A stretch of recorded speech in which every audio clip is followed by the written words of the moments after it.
Sir చాలా వరకు ఏంటంటే నేను న్యూస్లలో చూసిన మా వ్యూవర్స్ క్వశ్చన్ కూడా అదేంటంటే చాలామంది ఏంటంటే ఇంకా హైదరాబాద్లో రియల్ ఎస్టేట్ రంగం పడిపోయింది, ఇంకా ఏం లేదు, రియల్ ఎస్టేట్ రంగం అనేది హైదరాబాద్లో లేదు అని చెప్పేసి మాట్లాడుతున్నారు. అండ్ ఇంకొకటి ఏంటంటే అపార్ట్మెంట్స్ తీసుకోవాలి, అపార్ట్మెంట్స్లో ఫ్లాట్ తీసుకోవాలంటే కూడా కొంచెం ఆలోచిస్తున్న ఇదికే వచ్చారు. కానీ చాలామందికి ఏంటంటే బయట నుంచి వచ్చే వాళ్ళకి ఏంటంటే అపార్ట్మెంట్స్లో ఒక ఫ్లాట్ తీసుకోవాలి, లగ్జరీగా బతకాలని ఉంటుంది.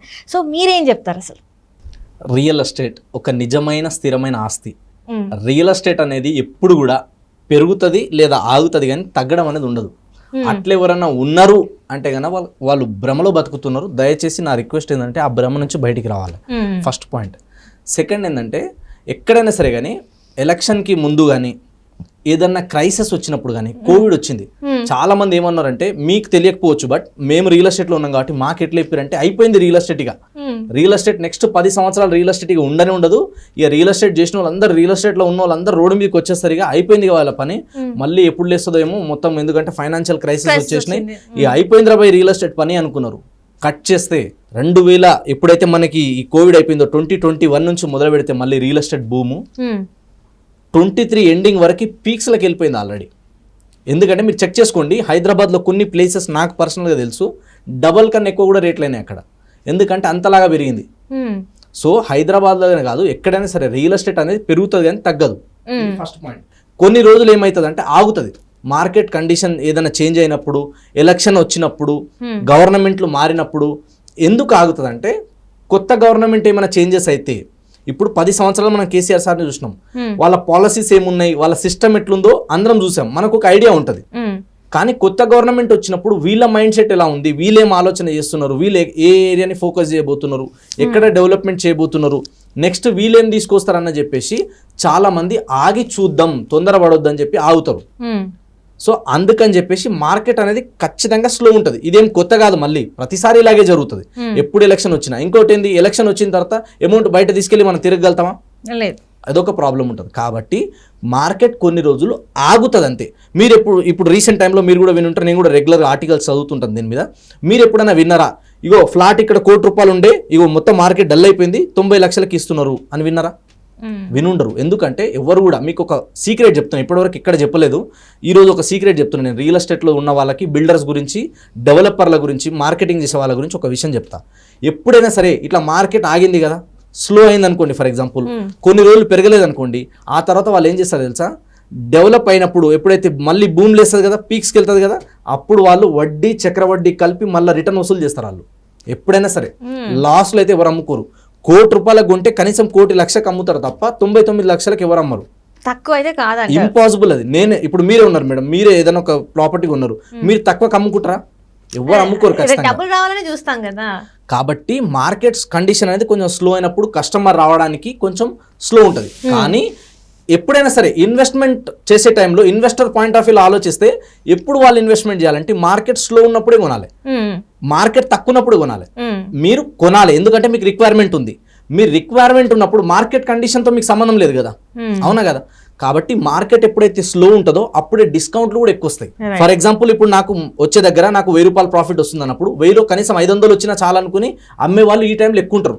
దాన్ని కొందరు ఏంటంటే భూతద్దం పెట్టి చూపిస్తారు, మార్కెట్ వాల్యూ పడిపోయింది, రియల్ ఎస్టేట్ పడిపోయిందని చూపించే వాళ్ళు ఉంటారు. అట్లా కూడా ఒకరిద్దరు డెవలపర్స్ ఉంటారు. అట్లా వాళ్ళకి ఏదైనా వాళ్ళు బయట నుంచి ఫండింగ్ తీసుకొచ్చి ఏదైనా లోన్లు తీసుకొచ్చి ఇచ్చేటప్పుడు మనకి మళ్ళీ ఇంట్రెస్ట్లు ఎక్కువైపోతాయి. సో ₹2 దగ్గర రూపాయి లాభం వచ్చినా చాలనుకుని అమ్మే వాళ్ళు ఉంటారు తప్ప లాస్కి ఎవరు అమ్ముకోరు. నేను ఇప్పటి వరకు కొన్ని వేల మంది డెవలపర్లతో మార్కెటింగ్ టీంతో కలిసిన ఎక్కడ కూడా నేను చూడలేదు, పర్సనల్గా ఎక్కడ వినలేదు కూడా నేను ఇట్లా తగ్గించి అమ్మినా మేము లాస్ అయినామని చెప్పి. కాబట్టి ఇది ఒకటి గుర్తుపెట్టుకోవాలి. దీని తర్వాత ఏంటంటే ఎప్పుడైనా ఎలక్షన్ అయిపోయిన తర్వాత మళ్ళీ ఒక 3 months కూడా కొంచెం స్లోగానే ఉంటుంది. ఇన్వెస్టర్స్కి బయర్ మార్కెట్ అది. ఈ టైంలో తక్కువ రేట్లో దొరుకుతాయి, ఎక్కువ ఆఫర్స్ ఉంటాయి, అప్పుడు మనం కొని పెట్టుకోవాలి. ఎప్పుడు అమ్మాలంటే మార్కెట్ బాగా బూమ్ నడుస్తుంది కదా, ఎప్పుడైతే పీక్స్లో ఉంటుంది కదా అప్పుడు మనం సేల్ చేయాలి.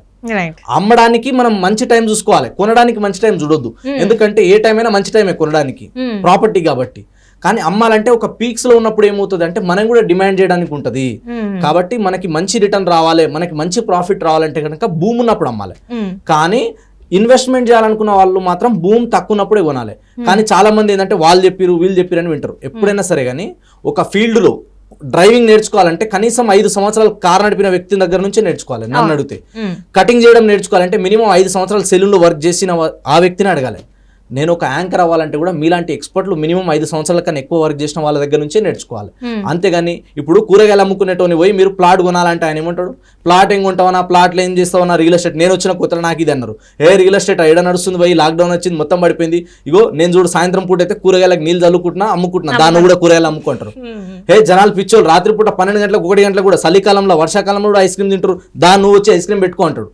అంటే నేను ఎవరిని అడగాలన్నది వెరీ వెరీ ఇంపార్టెంట్ అనమాట. ఎవరైతే ఒక ప్రొఫెషన్లో సక్సెస్ఫుల్ ఉంటారో వాళ్ళని వెళ్ళి అడగాలి. రియల్ ఎస్టేట్లో ఎక్స్పర్ట్లను ఎవరైనా ఒక 20 years 30 years ఇండస్ట్రీలో ఉన్న వాళ్ళు, కొన్ని వేల ట్రాన్సాక్షన్ చేసిన వాళ్ళని అడగండి. వాళ్ళు భూమి మీద పెట్టుబడి పెట్టాలి, ఏ టైం మంచిదంటే నవ్ అంటారు. Right time for land investment is now, the bad time for land investment is later. కాబట్టి ఇన్వెస్ట్మెంట్ చేసే ముందు దూరం దగ్గర చూడకండి, మంచి టైం ఎప్పుడుందా అని చూడకండి, మీ బడ్జెట్లో వస్తుందా లేదా, మీ దగ్గర అమౌంట్ ఉన్నాయా, తొందరగా కొని పెట్టుకోవాలి. సో నేల తల్లిని నమ్మి పెట్టుబడి పెడితే ఆ నేల తల్లి ఎప్పుడు మోసం చేయదని నేను బలంగా నమ్ముతా. కాబట్టి ఈ ప్రొఫెషన్లో రియల్ ఎస్టేట్కి ఉన్న బ్యూటీ ఏంటంటే ఒక్కొక్కసారి ఏమవుతుందంటే 3-4 years కూడా పెద్దగా మార్కెట్ పెరగకపోయినా ఒకటేసారి పెరుగుతుంది, జంప్ అయితే రేట్లు. అంటే ఈ 3-4 years ఒక ఇయర్లో మనకు చూపెడుతుంది 100%. కాబట్టి ఇప్పుడు నేను నా పర్సనల్ ఒపీనియన్ ఏంటంటే ఇన్ని సంవత్సరాలు అంటే లాస్ట్ ఒక 3-4 years లో కొన్న వాళ్ళకంటే కూడా ఈ టైంలో కొనగలిగే వాళ్ళు ఎవరైతే ఉన్నారో వాళ్ళకి అతి తొందరగా ఎక్కువ ప్రాఫిట్ రావడానికి ఛాన్సెస్ ఉంటుంది అనమాట. అంటే ఇక్కడ ఇంకొకటి సార్ నేను విన్నది ఏంటంటే హైదరాబాద్లో అపార్ట్మెంట్స్కి ఇయర్స్ వైజ్గా కొంచెం పెట్టారు అని చెప్పేసి, అంటే 20 years 30 years 10 years అని చెప్పేసి ఉందని వింటున్నాను. అంటే 10 years లైఫ్ అయిన దానికి ఒక ప్రైస్ ఉంటుంది, 30 years లైఫ్ అయిన దానికి ఒక ప్రైస్ ఉంటుంది, 20 years లైఫ్ అయిన దానికి ఒక ప్రైస్ ఉంటుంది. నిజంగా అట్లా ఉంటుంది అంటారా లేకపోతే ఉండదంటారా? ఉంటుంది. ఎందుకంటే కొత్తది ఉన్నప్పుడు, కొత్త ప్రాజెక్ట్ ఉన్నప్పుడు ఏంటంటే అక్కడ మార్కెట్ వాల్యూ ఎలా ఉంది, సో అక్కడ అప్రూవల్స్ ఎలా ఉన్నాయి, వాళ్ళు ఇచ్చే బెనిఫిట్స్ ఏమేమి ఉన్నాయి, వాళ్ళు ఇచ్చే మెంబర్షిప్ బెనిఫిట్స్ ఏమేమి ఉన్నాయి, దాన్ని బేస్ చేసుకుని ఉంటుంది. పాతది అన్నప్పుడు ఏమవుతుంది, దానికి ఆల్రెడీ 10 సంవత్సరాలు మీరు అన్నట్టు 20 సంవత్సరాలు అన్నప్పుడు దానికి ఇప్పుడు కొత్త దానికి ఉన్నంత స్ట్రెంత్ ఉండకపోవచ్చు, దాంట్లో అన్ని ఎమ్యూనిటీస్ అన్ని ఫెసిలిటీస్ ఉండకపోవచ్చు. కాబట్టి దాన్ని బేస్ చేసుకుని ప్రైజెస్ అనేది వేరియేషన్ ఉంటుంది.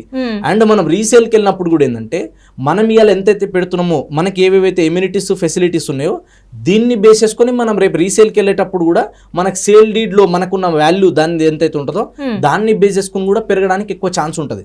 సో మార్కెట్ లో ఎప్పుడైనా సరే పాత దానికి కొంచెం తక్కువ రేట్ ఉంటుంది, కొత్త దానికి అన్నప్పుడు కొంచెం ఎక్కువ రేట్ ఉంటుంది. ఎందుకు అంటే దీనికి కొంచెం మేకప్ వేసి రంగు డంగు తయారు చేశారు కాబట్టి రంగు డంగు ఉన్నప్పుడు కొంచెం రేట్ ఎక్కువనే ఉంటుంది. దీనికి ఉన్న అప్రూవల్స్ అలా ఉంటాయి. పాత దానికి ఏంటంటే అన్ని అప్రూవల్స్ లేదా దానికి అన్ని బెనిఫిట్స్ లేకపోవచ్చు. దాని తర్వాత ఇంకోటి ఏంటంటే ఆల్రెడీ చాలా రోజులు దాంట్లో ఉన్నారు, దానికి కొంచెం స్ట్రెంత్ తగ్గు ఉంటుంది, దాంట్లో కొన్ని రిపేరింగ్స్ వస్తాయి మళ్ళీ, సో మెయింటెనెన్స్ ఖర్చులు ఇవన్నీ ఉంటాయి. కాబట్టి ఫస్ట్ కొత్త దాంతో పోల్చుకుంటే పాత దాంట్లో కొంచెం తక్కువలో దొరుకుతాయి అనమాట. ఈ రెండు డిఫరెన్స్ చూస్తుంటాయి తప్ప దీంట్లో కొనాలి దీంట్లో కొనొద్దని ఏముండదు. ఇంకొకటి ఏంటంటే అపార్ట్మెంట్లలో ఫ్లాట్ అంటే మనం ఫ్లాట్ వరకే మనం ఓనర్, ల్యాండ్ వచ్చేది చాలా తక్కువ ఉంటుంది మనకి. సో దాన్ని బేస్ చేసుకుని కూడా మనం ఇప్పుడే ఉండాలి అనుకుంటే కనుక బయట రెంట్తో పోల్చుకుంటే తక్కువ బడ్జెట్లో వస్తుంది అనుకునే వాళ్ళు ఏం చేస్తారంటే ఇలాంటి ఒక 5 సంవత్సరాలు 10 సంవత్సరాలు ఉన్నప్పుడు ఎవరైతే సెకండ్ హ్యాండ్లో ఎవరైతే అమ్ముతారో అక్కడ తీసుకుంటారు. అలా తీసుకోవచ్చు, తీసుకోవద్దు అనేది ఏముండదు. కండిషన్ మంచిగా ఉంది, అక్కడ ఏరియా కల్చర్ మంచిగా ఉంది అంటే అక్కడ తీసుకోవచ్చు. Right sir, right. Thank you so much sir. Thank you madam.